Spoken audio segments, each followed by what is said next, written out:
Okay, you guys, did you watch episodes 5 and 6 yet? Because honestly, it wasn't even the preview that got me. There was this one random moment earlier in the episode that I cannot stop thinking about. At first I was like, oh, that's just a filler scene. But then I rewatched it, and I was like, wait, this could literally flip everything we think we know about episodes 7 and 8. Especially because I think the 300-year-old case and that 6-year-old broken engagement are way more connected than we thought.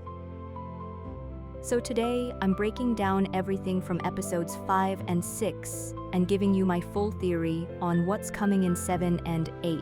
Let's get into it. Before we start, if you could hit subscribe and like this video, it genuinely helps so much. And just so you know, this channel isn't about recapping the preview clip for you.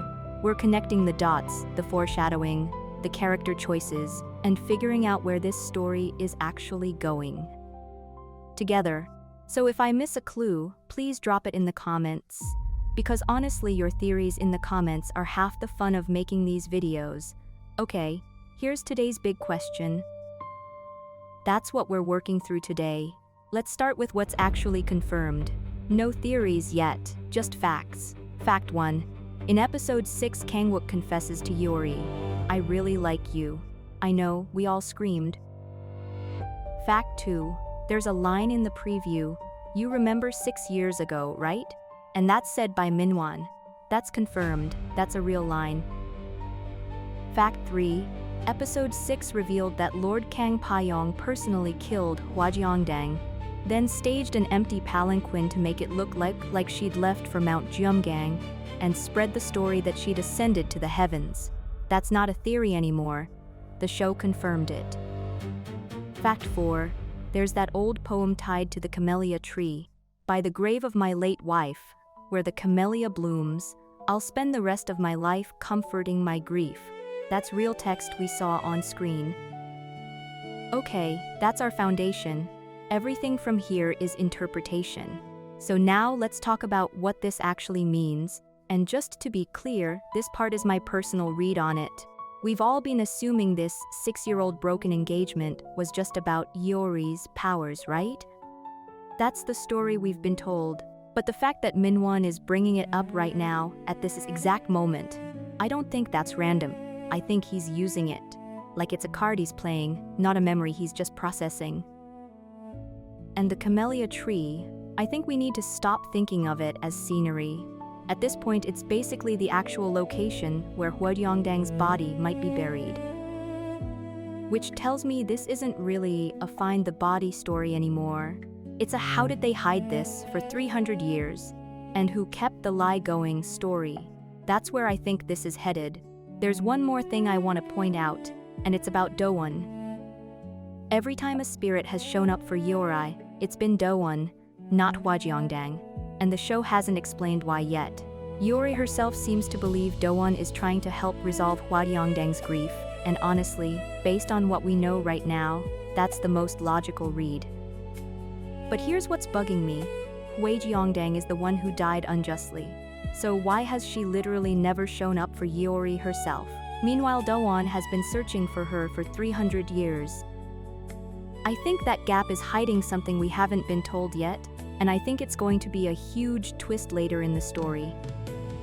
Okay, let's get into character psychology, starting with Min-hwan.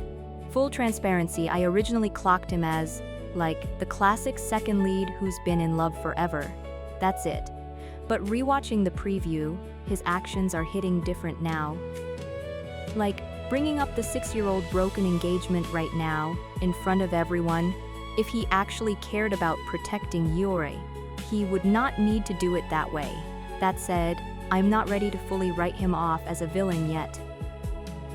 This show has made him genuinely complicated, and there have been moments where his feelings for Yeori clearly felt real. I think the real question isn't, is he good or bad? It's whether he's acting for Yeori or trying to control her. And I think this move is what's going to answer that. Next up, Kang-wook. He's shifting from romantic lead to actually part of the investigation, and I'm living for it. He used to be the prosecutor trying to understand Yeori, Now he's the person who has to uncover the truth with her. So I actually think episodes 7 and 8 are going to lean way more into the two of them working together than into straight-up romance. Watching them move toward the truth as a team, I think that's going to be the standout moment of the week.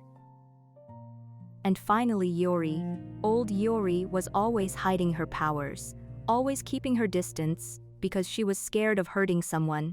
But at the end of episode 6, for the first time, she owned her own choice. Holding Kang-wook's hand, accepting the engagement in front of everyone, that was all her decision. So I think episodes 7 and 8 aren't just about solving the mystery. I think they're also about Yeori's growth as a character. Okay, based on everything we just went through, here's my actual predictions. This is just my theory, so take it with a grain of salt. Prediction 1, I think Yeori and Kang-wook go check the Camellia Tree early in episode 7. They've already connected the dots between the poem, the painting, and that exact location. But finding the body doesn't mean it's over. Actually, I think that's when things get more complicated. Why did Hwajeongdang have to die like that? Why can't Doan move on? And how does all of this connect to the Rena group in the present day? Prediction 2, I think episode 8 is where we start seeing those connections come together. Up until now, the past and the present have felt like two separate storylines. But I think we're about to see them merge into one. Once the 300-year-old lie starts unraveling, the choices people are making right now are going to be affected too. So honestly, I don't think 7 and 8 are introducing a brand new mystery. I think it's more like all of the puzzle pieces we've collected so far are finally clicking into place. Prediction 3, I think Min-hwan ends up bringing up the 6-year-old broken engagement publicly. Because again, if he actually wanted to protect Yeori, he wouldn't need an audience for that. So I don't think this is him trying to protect her. I think this is his last real attempt to shake her confidence in her own choice. Okay, but there's still a lot we don't know. Why hasn't Hwajeongdang shown herself even now? What is Doan actually trying to say? And how much of the truth about 6 years ago are we actually going to get? Honestly, I think the writers are still holding their biggest card. So I don't think we're getting the full truth this week. I think we're getting clues that set up a much bigger twist down the line. At the end of the day, I think the theme of episodes 7 and 8 is truth. 300 years ago, the truth was buried. 6 years ago, everyone remembers it differently. And even right now, everyone's telling a slightly different version of the same story. So this week, I don't think we're getting new information as much as we're getting everything we thought we knew slowly falling apart. Honestly, the moment I'm most excited for is watching Kang-wook and Yeori move toward the truth together. They're not just a couple anymore, they're a team with the same goal now. I feel like by the end of this arc, their relationship is going to feel so much stronger. Okay, now I want to hear from you guys. What do you think gets revealed first in episodes 7 and 8? You don't even need to explain your reasoning, just drop one word in the comments. Doan, Hwajeongdang, Min-hwan. Camellia Tree, broken engagement, pick one. Your one word might genuinely be the best theory of the week. I really don't think episodes 7 and 8 are just the next episodes.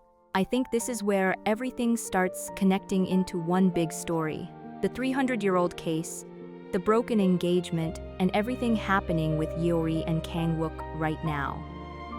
Once the episodes air, we're going to come back and check how many of these predictions actually hit, and then we're diving straight into 9, 9, and 10 together. If you enjoyed this video, subscribe and like so you don't miss it, and I'll see you guys in the next one.